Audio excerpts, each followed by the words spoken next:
안녕하세요. 스위스볼 팟캐스트 강우성입니다. NBA 파이널 4차전 보스턴과 댈러스의 경기 리뷰를 시작할까 합니다. 오늘은 제가 루카에 대한 얘기로 먼저 에피소드를 시작할게요. 루카의 공격에 대한 얘기가 아니라요. 공격 원래 잘하잖아요. 그리고 진짜 4차전에서도 역시 굉장했는데 농구 좀 잘하는 것 같더라고요. 장난 아니고 뭐 대단한 활약을 했습니다. 근데 오늘은 공격보다 좀 더 인상적이었던 수비의 얘기를 좀 더 하고 싶어요.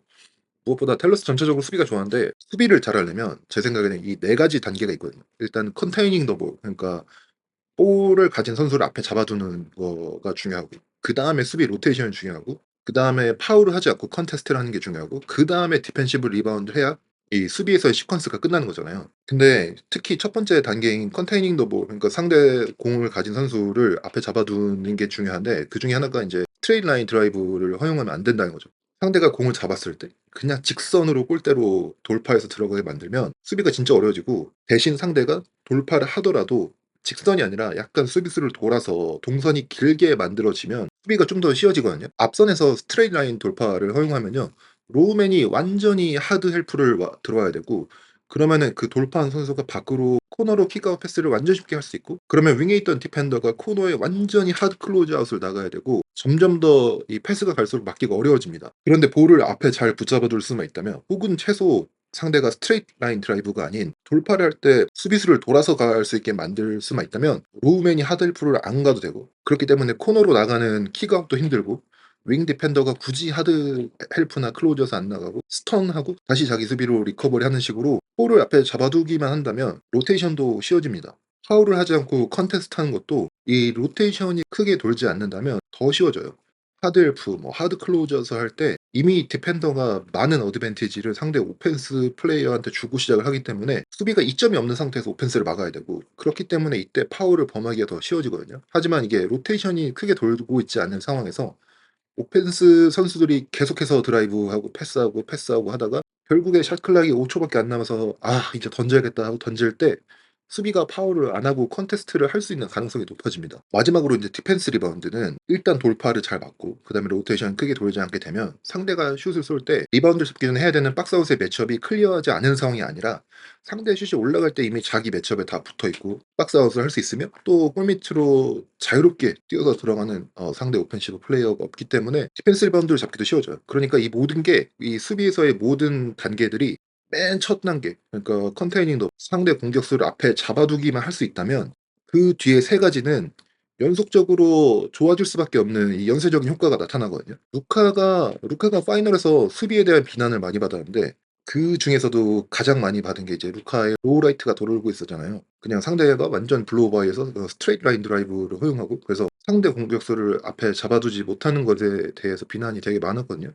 파이널에서 가장 많은 블로우 바이를 허용한 선수라는 스탯도 있었고, 그다음에 상대 공격수의 스트레이트 라인 드라이브를 허용하면서 보스턴의 장기인 드라이브 앤 킥아웃 게임이 너무너무 잘 되도록 수비에서 너무 잘 뚫렸어요. 이런 비난이 루카한테 많이 쏟아졌는데, 그래서 루카한테는 좀 불공평하게 느껴질 수도 있어요. 왜냐면 첫 번째로 제일런 브라운, 제이슨 테이텀, 아주 좋은 운동 능력을 가진 포워드들이고, 이 둘의 돌파를 막는 게 사실은 NBA에서도 뭐 그렇게 쉬운 일이 아니에요. 두 번째로는 루카가 공격에서 캐리해야 되는 굉장히 많은 역할이 있는데, 이런 상황에서 수비에서까지 루카한테 많은 걸 요구한다는 게 루카한테는 조금 불공평한 일처럼 느껴질 수가 있습니다.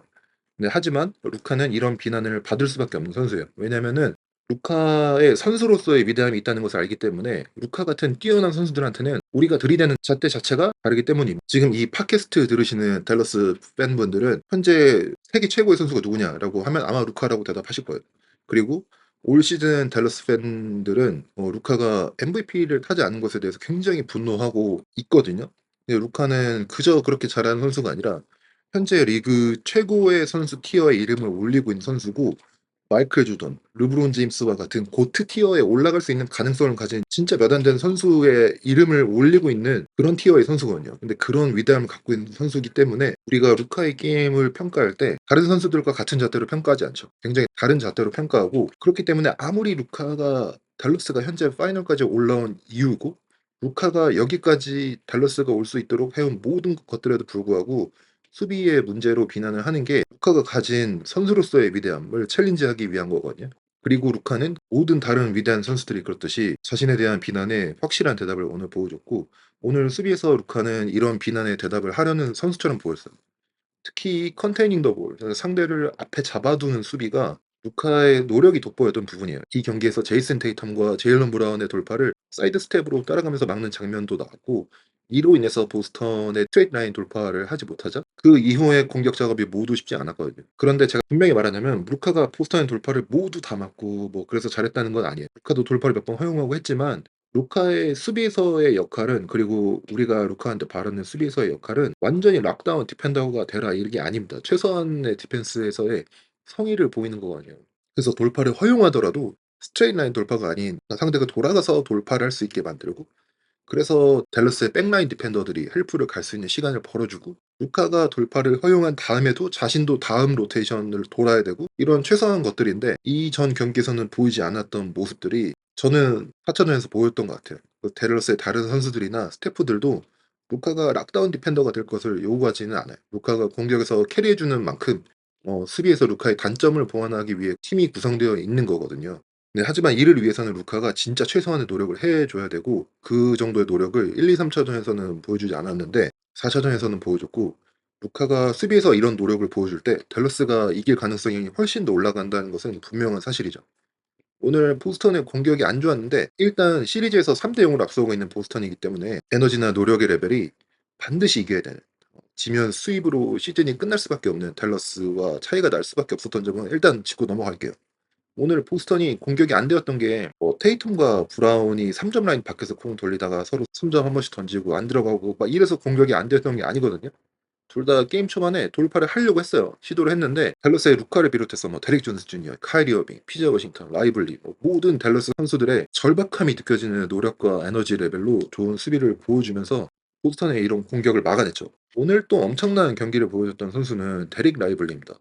데릭 라이블리가 이 시리즈에서 굉장히 중요한 선수인데, 그 이유가 제 생각에는 이 시리즈에서 얼마 안 되는 댈러스에 이점을 가져다주는 선수가 데릭 라이블리라고 생각하거든요. 데릭 라이블리가 크고 운동 능력이 좋은 센터라서 골밑 싸움에서 댈러스한테 이점을 가져다줄 수 있는 선수였는데 이 시리즈에서는 1, 2차전에 큰 활약을 못했죠.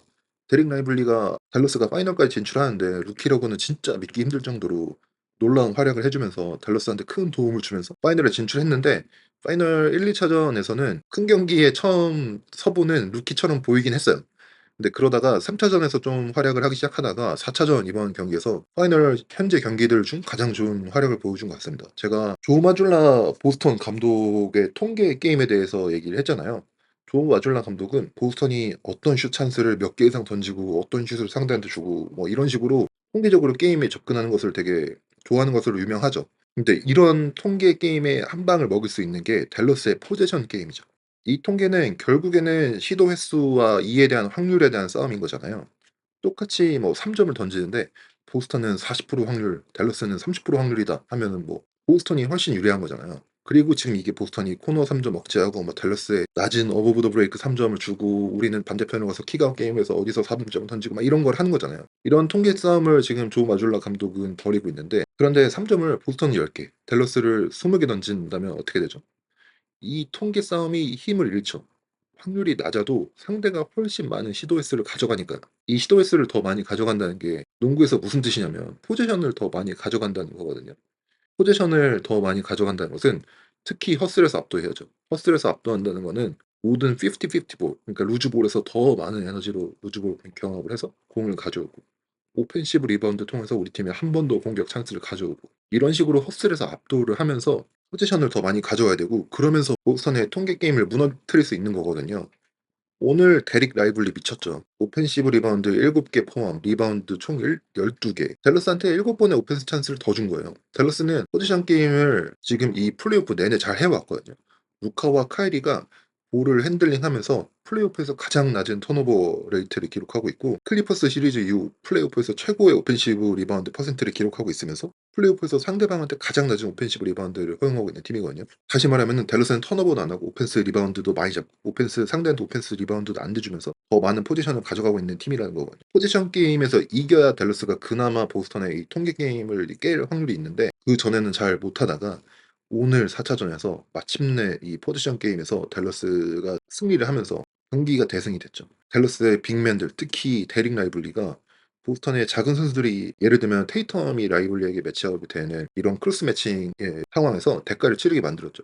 완전히 오펜스 리바운드를 작은 선수들 상대로 다 따내면서 댈러스한테 더 많은 공격 포지션의 기회를 줬고요. 게다가 오늘 라이블리 코너 3점도 하나 넣었죠. 아마 댈러스 팬분들은 아실 텐데 플레이오프 시작할 때부터 이미 라이블리나 게포드가 코너 3점 연습하는 영상이 소셜 미디어에 많이 돌았거든요. 특히 라이블리가 슛 터치도 좋고 연습하는 영상 보면 코너 3점을 다 넣더라고요, 거의. 제가 정확한 워딩은 기억이 안 나는데 이 영상이 돌 당시에 댈러스에서 라이블리가 다음 시즌부터는 스트레치 5로서 활약을 하기 위해서 슈팅을 연습 중이다라는 식으로 정보가 있었거든요.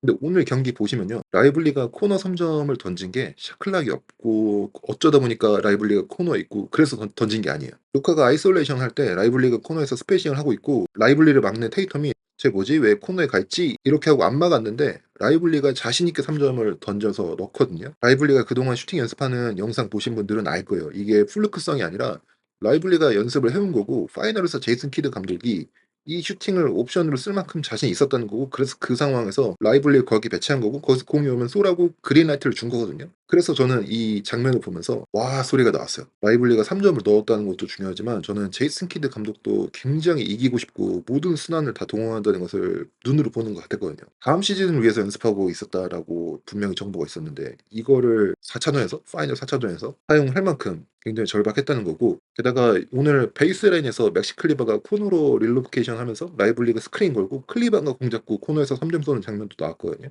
오늘 제이슨 키드 감독이 이런 플레이들을 잠금 해제를 했기 때문에 다음 경기부터 어떻게 조 마줄라 감독이 반응할지가 좀 기대가 돼요. 제가 달라스가 오펜스에서 센터의 스페이싱이 중요할 것 같다고 계속 얘기했잖아요, 리뷰 때마다. 테이텀이 라이블리랑 매치업이 되어 있고 루카가 호포드나 뭐 이런 빅맨들을 공략을 하기 위해서 데릭 존스 주니어랑 피켄롤을 할 때 롤을 해서 들어가는 골 밑에 테이텀이 라이블리랑 같이 기다리고 있고 해서 뭐 댈러스의 스페이싱 이슈가 있다. 그래서 댈러스는 센터의 스페이싱을 해결해야 되고 그래서 이 이슈를 해결하기 위해 지금 댈러스가 뭐 4.5 아웃 오펜스를 사용하거나 아니면 뭐 맥시 클리바가 스페이싱하는 옵션도 있고 이런 식으로 리뷰를 했었는데 이제 완전히 다른 옵션 하나를 더 제이슨 키드 감독이 잠금 해제를 한 거죠. 우리가 라이블리를 쓰고 라이블리가 코너에서 스페이싱하고 5아웃 농구를 하면 어떨까? 이게 저는 조 마줄라 감독이 어느 정도 신경을 쓸지가 궁금해요. 조 마줄라 감독이 어느 정도까지 라이블리의 스페이싱을 의식을 해줄 거냐? 그래서 테이텀을 어느 정도까지 골밑에서 나와서 라이블리의 스페이싱을 견제할 거냐. 그래서 이게 얼마나 루카와 카이리 어빙의 페인트 돌파를 열어줄 거냐. 이런 것들이 굉장히 재밌을 것 같습니다. 루카와 카이리의 페인트 돌파 얘기가 나왔으니까 두 선수의 페인트 득점도 얘기해 볼게요. 오늘 루카와 카이리가 페인트에서 슛을 24개 던졌고요. 18개 넣었거든요. 진짜 맹렬하게 페인트 공격을 한 거고 저는 이게 보스턴이 포르징기스가 없어서 좀 뼈가 아픈 지점 중 하나라고 생각을 합니다. 댈러스가 보스턴의 작은 선수들이나 포드, 뭐 틸먼, 하우저 등등 이런 선수들을 공격을 하면서 페인트로 들어가서 득점을 하는데 별로 어려움이 없었어요. 포르징기스 외에는 림 프로텍터가 없는 보스턴이기 때문에 포르징기스가 빠지니까 페인트가 조금 열리는 느낌이거든요. 게다가 이런 상황에서 오늘 라이블리가 3점이 있는 걸 보여줬죠. 5차전에서 포르징기스가 없다면 페인트 득점을 어떻게 제어할지도 좀 보스턴이 고민을 해봐야 될 것 같아요. 이 경기에서 1쿼터 끝나고 데릭 라이블리가 인터뷰에서 보스턴을 파악했다, figure them out 이라고 했거든요. 이 루키가 중계에서 자신 있게 이렇게 얘기한다는 게 인상적이긴 했는데 보스턴 팬분들은 아마 이 figured out이라는 단어가 약간 트라우마처럼 느껴질 수도 있습니다. 2022년 골든 스테이트와의 파이널에서 3차전이 끝났어요. 그때 이제 보스턴이 시리즈의 2대1 리드를 가져갈 경기였는데 안드레 이거달라가 3차전이 끝나고 뭐 에반 터너한테 이런 얘기를 했다고 하죠. We figured them out. 경기를 진 상황에서 상대를 완전히 파악했다라고 한 거죠. 그 말대로 골든 스테이트가 1대2로 뒤진 상황에서 연달아 3게임을 연속으로 이기면서 4대2로 우승을 가져가거든요. 그래서 이 단어가 보스턴 팬분들은 좀 듣기 안 좋을 수도 있는데 어쨌든 데릭 라이블리가 같은 뉘앙스의 말을 인터뷰에서 중계에서 했거든요. 그래서 이게 저는 근데 완전히 근거 없는 얘기는 아니라고 생각을 해요. 지금부터 뭐 댈러스가 3번 연속 이겨서 우승할 거다 뭐 이런 건 아니고요. 저는 5차전에서 끝날 가능성이 아주 높다고 생각합니다. 근데 하지만 데릭 라이블리가 그렇게 말을 하는 데는 그게 막 근거가 없진 않다. 그 근거를 좀 수치로 보여드리자면 댈러스는 올 시즌 플레이오프에서 매 라운드에서 경기를 하면 할수록 오펜시브 레이팅이 올라가고 있어요. 그러니까 같은 라운드에서 1차전, 2차전, 3차전, 4차전 갈수록 경기의 오펜시브 레이팅이 올라가고 있거든요. 클리퍼스전도 그렇고 OKC전, 미네소타전 다 각각 시리즈에서 1차전보다 2차전의 오펜시브 레이팅이 높고 2차전보다 3차전의 오펜시브 레이팅이 높고 이런 식으로 경기를 거듭할수록 오펜시브 레이팅이 올라가는 모습을 보여주고 있어요. 이게 승패와 관계없이. 이게 루카와 카이리 그리고 제이슨 키드 감독이 경기를 거듭할수록 상대를 파악하고 공략하고 있다는 거예요. 보스턴 시리즈도 예외가 아닌데요. 댈러스의 보스턴 시리즈 1차전 오펜시브 레이팅이 95.2점. 근데 2차전에서 105.4점. 3차전에서 108.8점, 4차전에서 133.3점 이런 식으로 오펜시브 레이팅이 올라가고 있거든요. 이게 저는 댈러스 특히 루카와 카이리가 보스턴 수비를 진짜 파악을 더 해가고 있고 그래서 라이블리의 말이 터무니없는 건 아니라고 생각해요. 역시 댈러스는 보스턴을 피겨아웃하고 있는 것 같긴 합니다. 파악하고 있어요. 근데 하지만 이게 보스턴을 이기기에 충분할까요? 이건 두고 봐야죠. 좀 말장난을 하자면 3대 0에서 컴백해서 시리즈를 이기는 사례는 없어도 3대 1에서 컴백해서 이긴 사례는 있거든요. 그리고 지금 현재 시리즈가 3대 0이었지만 지금은 더 이상 아니죠. 이제 3대 1이죠. 여기서 이기기가 엄청 힘들고 댈러스보다 보스턴이 훨씬 좋은 팀이기 때문에 댈러스는 우승하려면 앞으로 3게임은 완벽에 가까운 게임을 해야 이길까 말까거든요. 하지만 루카와 카이리가 있는 팀이라면 완전히 가능성이 없다고 하진 않겠습니다. 게다가 카이리는 역사상 3대1 컴백을 한 최초로 한 그 팀의 컴백의 주역이니까 저는 완전히 뭐 가능성이 없다고 하진 않겠습니다. 그리고 오늘은요 보스턴 쪽은 얘기하지 않을게요. 오늘은 왜냐면 사실 승리를 한다는 게 원래 힘들고 NBA에서 이기는 건 더 힘들고요. NBA에서 잘하는 팀을 상대로 이기는 건 더더더 힘들고요. 잘하는 팀을 상대로 4번 연속 이기는 건 진짜 진짜 완전 힘듭니다. 보스턴이 3대 0까지 간 것도 잘한 거고 수입을 못하긴 했지만 댈러스라는 아주 좋은 팀을 만나서 상대 홈에서 상대는 완전히 지면 시즌이 끝나기 때문에 아주 절박함을 가지고 하는 게임에서 3대 0으로 시리즈 리드를 갖고 있는 팀이 할 수 있는 조금 안 좋은 경기라고 생각을 해요. 아마도 보스턴이 5차전에서 홈에서 시리즈를 끝내지 않을까 생각을 합니다. 네, 하지만 만약 여기서 보스턴이 진다면 시리즈가 좀 재밌어지죠. 5차전 지면 6차전은 아마 댈러스가 이길 확률이 높게 배당이 될 거거든요. 그래서 댈러스가 이기면 진짜 아무도 알 수 없는 7차전으로 가죠. 역사상 어떤 팀도 0대 3에서 뒤집은 적이 없지만 그거를 처음으로 할 뻔한 게 지난해 보스턴이거든요. 제 생각에는. 마이애미 시리즈에서 0대 3으로 뒤지고 있다가 3대 3 동점을 만든 후에 7차전까지 가서 가깝게 졌는데 그런 기회를 댈러스한테 주면 안 되죠. 보스턴은 아마 5차전에서 끝내는 게 좋을 겁니다. 네, 오늘은 4차전 리뷰는 여기까지 하고요. 저는 5차전 또 리뷰로 돌아오겠습니다. 오늘도 들어주셔서 감사합니다.